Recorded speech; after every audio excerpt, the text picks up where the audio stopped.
వేదిక మీద ఉన్న నా తోటి నాయకులకి, అదేవిధంగా వేదిక మీద ముందున్న ప్రతి నాయకులకి, కార్యకర్తలకి, నాతో పాటు 2014లో పార్టీ పెట్టిన 2016 నుంచి 2 తెలుగు రాష్ట్రాలు 23 జిల్లాలు మేము తిరగడం జరిగింది. ఒక 5 మంది మాత్రమే. దాంట్లో మీరంతా మమేకమై పార్టీని మనం ముందుకు తీసుకెళ్ళడం జరుగుతుంది. తెలంగాణలో కూడా మనం ముందుకు తీసుకెళ్లాలంటే మీ అందరి సహకారం కావాలి. మా ప్రయత్నం మేము చేస్తూనే ఉంటాం. మీరు చూస్తారు, డ్రగ్స్ మీద ఏ పార్టీ స్పందించలేదు, జనసేన పార్టీ స్పందించారు. మీరు ఎంతమంది వచ్చారు ఒక్కసారి గుండె మీద చేసుకోండి, సరిపోతుందా? 10 మంది 15 మంది పార్టీ మేము చేస్తే మీరు కూడా సహకరించాలి. చేస్తే పార్టీని ముందు తీసుకెళ్ళవచ్చు. మొన్న ఏదైతే చిలుకూరు టెంపుల్లో జరిగినప్పుడు మీకు ఆ సమయం కొంచెం తగ్గిండొచ్చు, కానీ మా ప్రయత్నాలు మేము చేస్తున్నాం. మనకున్న బలాన్ని బట్టి మనం ముందుకెళ్తున్నాం. గ్రేటర్ హైదరాబాద్లో కూడా రాజీవ్ గారు అన్ని డివిజన్లు ఉన్నంత వరకు 62 డివిజన్లు అన్నప్పుడు చేసిన 62 డివిజన్లు రాత్రి పగలు తిరిగి ఆ డివిజన్లలో కమిటీలు వేసి పార్టీని ముందుకు తీసుకెళ్ళడం జరిగింది. అప్పుడు కరోనా సమయం, అది కరోనా సమయంలో కూడా చాలామందికి అందరు కలిసి గ్రేటర్ హైదరాబాద్ ఉన్న నాయకులు, మహిళా సోదరుమణులు, అదేవిధంగా గ్రేటర్ హైదరాబాద్ నాయకులు కలిసి ఆక్సిజన్ సిలిండర్స్ కూడా ఇవ్వడం జరిగింది చాలామందికి. అటువంటి ప్రోగ్రాం చేసినాం. అదేవిధంగా జెడ్పీటీసీ, ఎంపీటీసీ కూడా పోటీ చేసినాం. చాలామందికి తెలుసో లేదో నేను చెప్తున్నాను.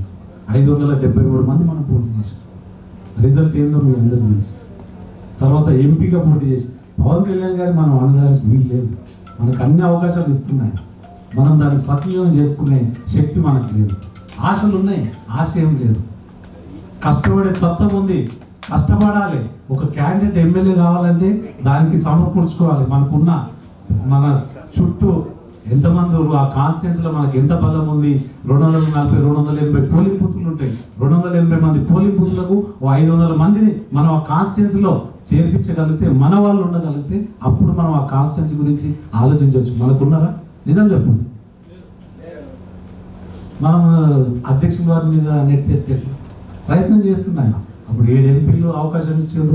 మొన్న 8 మందికి అవకాశం ఇచ్చారు. అందరికి ఇచ్చారు. ఎక్కడ ఆయన తప్పు పట్టడానికి లేదు. ఒక గ్రేటర్ తప్ప ఆ గ్రేటర్ ఎలక్షన్ కూడా మనం పోటీ చేయకపోవడానికి కారణం జాతీయ స్థాయిలో జాతీయ నాయకులు ఆయనతో సంప్రదించి ఒక్కసారి మాకు వదిలేయండి, నెక్స్ట్ మీకు ఏదున్నా మేము చూస్తామని చెప్తే ఆ ఒక్క అలయన్స్ గురించి ఆయన ఆ రోజు వెనక్కి తగ్గడం జరిగింది. అది అందరూ తెలిసిన విషయం. మనం ఎప్పుడు కూడా జనసేన అధినేత పవన్ కళ్యాణ్ గారిని తప్పు పట్టడానికి లేదు. తెలంగాణలో కూడా ఆయన అక్కడ ఎలక్షన్స్ పెట్టుకొని కూడా ఇక్కడ రిజల్ట్ వచ్చినా కానీ మళ్ళీ ఇక్కడ పక్కకు పెట్టి ఆయన ఆ ఒక్క రాష్ట్రానికి వెళ్ళి ఏ రకంగా అయితే పనిచేసిందో మీ అందరూ తెలిసిన విషయం. రాత్రి పగలు ఆయనకున్న ఆ సమయాన్ని నిజంగా వేరే వ్యక్తులైతే అంత రిస్క్ తీసుకోరు. అంత రిస్క్ తీసుకుంటారు. చాలామంది అంటారు, అన్న కలుస్తలేడు. ఎంతమందిని కలుస్తలేడు? ఎన్ని లక్షల మందిని కలవాలి? మనం ఆలోచించుకోవాలి. ఇంకోటి దాసరిపాలెం చెప్పాడు, అన్న మాకు అక్కడ అవకాశం ఇవ్వాలి, 10 ఏళ్ళ నుంచి చూస్తున్నామని కొంతమంది చెప్పారు. అక్కడ ఇప్పుడు ప్రభుత్వం ఉంది. ప్రభుత్వంలో చాలామంది చైర్మన్స్ అయిపోయారు. కొంతమంది నామినేటెడ్ పదవులలో ఉన్నారు. అదేవిధంగా 21 మంది ఎమ్మెల్యేలు ఉన్నారు. కొన్ని జిల్లాలలో ఇన్ఛార్జీలు ఉన్నారు. వాళ్ళకి ఎక్కువ అవకాశం ఉండొచ్చు, మనకు దొరకకపోవచ్చు. మనం తెలంగాణలో రాబోయే రోజుల్లో నెక్స్ట్ ఏదైతే 26లో ఇక్కడ సభ పెట్టినప్పుడు ఇక్కడ ఉన్న అన్ని నియోజకవర్గాలు, ఏదైతే 119 నియోజకవర్గాలు, రేపు ఒకవేళ పెరిగిన 152 అయినా 152 మంది నేను ఆ వేదిక మీద కూర్చోబెడతానని మీ అందరికీ అంటే మనం ఆశించవచ్చు. కాకపోతే అక్కడ పరిణామాలు వేరుంటాయి. ఆశించి మీరు అన్న ఏమైందంటే ఇక్కడ ఉన్న వాళ్ళు ఎవరు కూడా ఫేస్ చేయలేని పరిస్థితి. మా పరిస్థితి ఏముంటుందో మీకు తెలియదు, ఏమీ లేదు. ఒక నాయకుడు ఒక పార్టీ పెట్టి మనకు అవకాశం ఇచ్చినప్పుడు మనం దాన్ని ముందు తీసుకెళ్తుంటే ఆయన కూడా మనతో పాటు కలిసికట్టుగా ప్రయత్నం చేస్తాడు. ఆయన ప్రయత్నం చేయలేదని మనం ఎక్కడ కూడా అనవద్దు. రామ్ గారికి తెలుసు. రామ్ గారు కొండగట్టు ప్రోగ్రాం అప్పుడు మొత్తం ఆయన దగ్గర నుండి చూసుకోరు. రాజలింగం గారు, రామ్ గారు ఎప్పుడైతే పార్టీ ముందుకెళ్ళడానికి ప్రయత్నం చేస్తూనే ఉండే ఆయన, ఎక్కడ కూడా ఆయన ఆగలే. ఇప్పుడు కూడా మీరు అంత బలంగా పనిచేస్తే, ఒక పిలిపిస్తే ఈరోజు ఏ రకంగా అయితే వచ్చిరో 2 రోజుల్లో, ఇది కాదు మన శక్తి. కొన్ని వేల మంది ఒక ప్రోగ్రాం అంటే అది శంకర్ గౌడ్ ఉన్నారా, రాజలింగం గారు ఉన్నారా, రామ్ తల్లూరి గారు ఉన్నారా, మన సాగర్ గారు ఉన్నారా, కావ్య గారు ఉన్నారా, శిరీష గారు ఉన్నారా, సంపత్ నాయక్ గారు ఉన్నారా, ప్రేమ్ కుమార్ గారు ఉన్నారా, రామకృష్ణ ఉన్నారా, మిగతా ఎవరైనా ఉండని అక్కడ మనం వాలిపోతే కొన్ని వందల మందితోటి ఎవరైనా ఈ ప్రభుత్వం కూడా భయపడుతుంది. మనం రాము, ఓన్లీ సోషల్ మీడియాలో మాత్రం ఒక్కొక్కరు ఎట్లా పెడతారు అంటే సోషల్ మీడియా పార్టీ లెక్క అయిపోతుంది. ఒక్కోసారి సోషల్ మీడియా కాదంటే అది కొంతవరకు పనిచేస్తుంది. ప్రజా సమస్యల మీద ఎవరైనా ఎప్పుడైనా మీరు పోయి అక్కడ ఆ ప్రభుత్వం దృష్టికి తీసుకెళ్ళండి. ఎవ్వరు వద్దంటలేరు. దానికి రాజకీయం గారు అడ్డుపడతలేరు, రామ్ గారు అడ్డుపడతలేరు, నేను అడ్డుపడతలేను. కాకపోతే ఆ పార్టీ యొక్క లైన్ దాటకుండా పనిచేయండి అనేది చెప్పేది జనసేన అధినేత శ్రీ పవన్ కళ్యాణ్ గారు. తిట్ల పురాణం ఒప్పుకోడు. ఆయన తిట్టడం అంటే ఒప్పుకోడు. ఆయనను తిట్టినా కానీ వేరే వాళ్ళని తిట్టమని మాత్రమే చెప్పాడు. మనది ఒక సిస్టమ్, ఒక నిజాయితీగా రాజకీయాలు నీతిగా చేయడానికి ప్రయత్నం చేస్తుంది. అంతేగాని ఇప్పుడు మీకు రేషన్ కార్డుల గురించి మనం గతంలో అన్ని జిల్లాలలో, ఉమ్మడి 10 జిల్లాలలో కలెక్టర్లకి లెటర్లు వేయడం జరిగింది. ఇచ్చింది కదా అందరూ. అదేవిధంగా అనేక సమస్యలు, చిన్న సమస్యల మీద మనం పోరాటం చేస్తున్నాం. పెద్ద నాయకులు లేరు, మనకు దానికి కావాల్సిన వ్యవస్థ లేదు. కొంచెం మనతో అయినంత వరకు ప్రయత్నం చేస్తున్నాం. రాబోయే రోజుల్లో కొంతమంది పెద్ద నాయకులు వస్తున్నారు. 2025లో నాకు తెలిసి కొన్ని జిల్లాలలో పెద్ద నాయకులు వస్తారు. వస్తే కూడా మీరు వాళ్ళని కొంచెం రిసీవ్ చేసుకోవాలి. మీరే పార్టీ అనుకుంటే కాదు, నేనే పార్టీ అంటే కాదు. శంకర్ ఉన్నా లేకున్నా జనసేన పార్టీ ముందుకు పోతూనే ఉండాలి. అటువంటి ఆలోచనలు మనకు ఉండాలని నేను తెలియజేస్తున్నాను. సతీష్ రెడ్డి గారు ఆయన యుఎస్లో ఉండొచ్చు, కానీ నల్గొండ లేదని ఉంటే ఆయనతో అయినంత వరకు మీకు సహకరిస్తాడు. అవునా కాదా? మళ్ళీ మీరు ఆయనను కూడా నో అంటారు. కొన్ని నాకు మంచిగా అనిపించేది అంటే మనకు ఉన్న వ్యక్తిని కూడా ఉపయోగించుకోలేకపోతే ఎట్లా? వరంగల్ మన సుమన్ గారిని రామ్ గారు తీసుకొచ్చారు. అక్కడ చాలా ఇబ్బంది పెట్టిరండి. రాజకీయాలు అన్నప్పుడు కొత్త వ్యక్తులు రాకపోతే, కొత్త రక్తం రాకపోతే పార్టీ నిలబడదు. ఇప్పుడు అక్కడ చూసారు మీరు ఆంధ్రప్రదేశ్లో ఎంతమంది కొత్త వ్యక్తులు ఈరోజు ఎమ్మెల్యేలు అయిపోయారు. ఒక్కరోజు ముందు వచ్చారు, ఎమ్మెల్యేలు అయిపోయారు. ఆపగలుగుతామా మనం? పొలిటికల్ పార్టీ నిలబడాలంటే, పవన్ కళ్యాణ్ గారు నిలబడాలంటే కొత్త వ్యక్తులు రావాలి. అంతేగాని నేను నాతోటి ఆగిపోవాలంటే అది కుదరది. అర్థం చేసుకోవాలి. మనం కూడా మనకి ఏదో ఒక అవకాశం వస్తుంది. అదృష్టం కూడా ఉండాలి. ప్రయత్నం మనం చేస్తున్నాం. అదృష్టం అనేది కూడా ఉండాలి. అది గుర్తుపెట్టుకోండి. రాజకీయాలు అనేది నేను చాలా మంది చూసిన.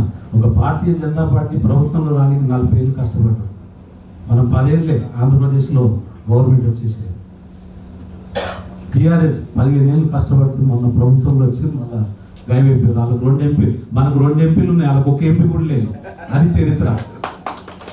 జనసేన పార్టీ చూస్తే నవ్వుకున్నారు. నేను జెండా పట్టుకోవాలి, ఎందుకురా నాయన రాదు పోదు అంటున్నా. వస్తుంది, నాకు నమ్మకం ఉందని చెప్పిన. ఈరోజు వాళ్ళు ఫోన్లు చేసి ఇందాక చెప్పినారు, అన్న ఈ పని ఉంది, ఆ పని ఉంది అని చెప్తాను.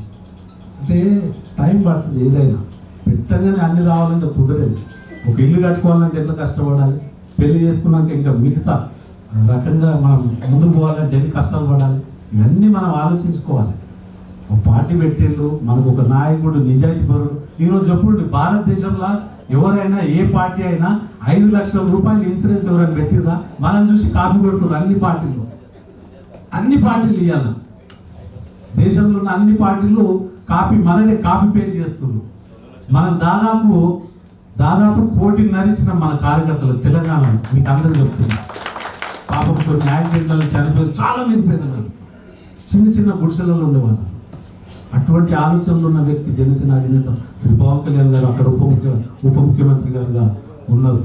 అటువంటి వ్యక్తి మనకు నిజాయితీగా మనకు అండదండలుగా ఉన్నాడు. కాబట్టి మనం పార్టీ ముందు తీసుకెళ్తున్నాం. మీరు అందరు సహకారాలు ఉంటే 100% 24/7 రాజలింగం గారు అందుబాటులో ఉంటారు, మనకు సాగర్ గారు అందుబాటులో ఉంటారు, రామ్ తల్లూరు గారు కూడా 1 సంవత్సరం తర్వాత ఫుల్ టైం ఇస్తా అని చెప్పారు.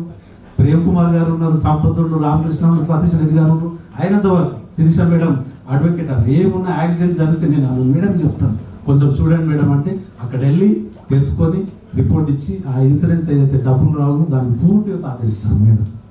నాతో అయినంత వరకు పనిచేస్తాయి. ఇప్పుడు ఒక మనిషి 1000 పనులు చేయలేదు, 100 పనులు చేయలేదు, 10 పనులు చేస్తారు. మీరు కూడా మీ మీద వేసుకోండి బాధ్యతలు. మీరు మీ జిల్లాలలో, మీ కాన్స్టిట్యున్సీలో మంచి పని చేయండి. అంతేగాని పార్టీ చెడ్డ పేరు వచ్చే పని మాత్రం చేయకూడదు. ఎందుకంటే మేము 2016 నుంచి ఇప్పటిదాకా ఎక్కడ కూడా చెడ్డ పేరు వచ్చే పని మాత్రం మేము చేయలేదు. అది మీ అందరికి తెలిసిన విషయం. ఇప్పటి వరకు ఎక్కడ కూడా జనసేన అంటే ఈరోజు ఎంఆర్ఓ అయినా, కలెక్టర్ అయినా, పోలీస్ ఆఫీసర్స్ ఎవరైనా ఫోన్ చేస్తే రిసీవ్ చేసుకొని ఏదున్నా పని చేసి పెడుతున్నారు. నిజాయితీ ఉంటే ఎవరైనా మనల్ని పని చేసి పెడతారు. మనం అడ్డదొడ్డి దారిలో పోతా అంటే వాళ్ళు కూడా ఎంకరేజ్ చేయరు, జనసేన కూడా ఎక్కడ కూడా ఎంకరేజ్ చేయరు. అది మీ అందరికి తెలిసిన విషయం. అదేవిధంగా ప్రేమ్ కుమార్ గారు ఇక్కడ ఏదైతే ఏర్పాటు చేయడం జరిగింది, చేయడంలో భాగంగా అక్కడ ఈ కాన్స్టిట్యున్సీ ఉన్న ప్రతి ఒక్కరికి పేరు పేరున ధన్యవాదాలు తెలియజేస్తున్నా. అదేవిధంగా ఇందాక నేను ఉప్పల్ ఏదైతే ఉప్పల్ మన సాయి గురించి చెప్తున్నా, వీళ్ళు 5 ఏళ్ళు కోర్టు చుట్టూ తిరిగారు. దానికి రాజలీన్ గారు, నేను, దామోదర్ రెడ్డి, మహేందర్ రెడ్డి గారు పోయి బెయిల్ తీసుకోవడం జరిగింది. అప్పుడు ఒక జరిగిన ఇష్యూ, సారు ఫిలిం ఛాంబర్ మీద జరిగిన ఇష్యూ. అంటే అటువంటి వ్యక్తులు కూడా నేను వదులుకోను. నేను నన్ను తిడుతుంటారు, కొంతమందిని పిలుస్తుంటారు. సార్ చెప్పిన పనులు నేను చేయగలుగుతా. నాగేష్ ఉండు వెళ్తుర్తి, ఆయన తిరుపతి రమ్మని చెప్తే నేను తీసుకెళ్ళడం జరిగింది. అంతేగాని మిగతా ఇప్పుడు అక్కడ చెప్పింది పని చేయడమే నా పని కానీ, రాజలింగం గారి పని కానీ, అక్కడ వేదిక మీద ఇప్పుడు నా పేరు ఎక్కడో ఉన్నదే నేను ఫీల్ కాదు. నాకు తెలుసు, నేను ఆయనతో పాటు కొన్ని ఏళ్ళు జర్నీ, ఇప్పుడు కాదు నాది 2008 నుంచి నేను ఆయనతో జర్నీ చేస్తున్నాను. ఆయన గురించి నాకు పూర్తిగా అవగాహన ఉంది. నా గురించి మీరు ఆలోచించకుండా పార్టీ గురించి మనం ఆలోచిస్తాం. అంతేగాని అన్న నీ పేరు ఈడు ఉంది అన్న, నాకు తెలిసి నా పేరు లేకుండా నేను పనిచేసుకుంటే నేను పేరు గురించి రాలే, ఆయన గురించి వచ్చి ఆయన సిద్ధాంతం నచ్చి వచ్చిన.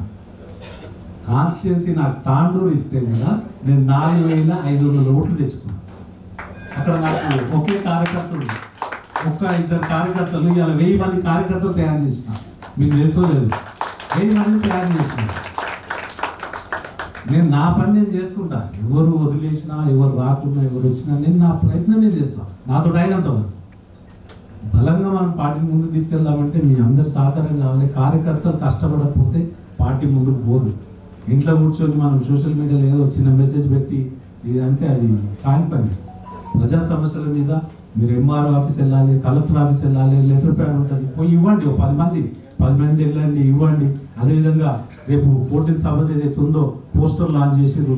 ఆ పోస్టర్స్ కూడా మీరు మీ కాన్స్టిట్యున్సీలలో పోస్టర్స్ ప్రింట్ చేసి అతకబెట్టండి. ఎక్కడ పడితే అక్కడ జనసేన పార్టీ అనేది తెలుస్తుంది.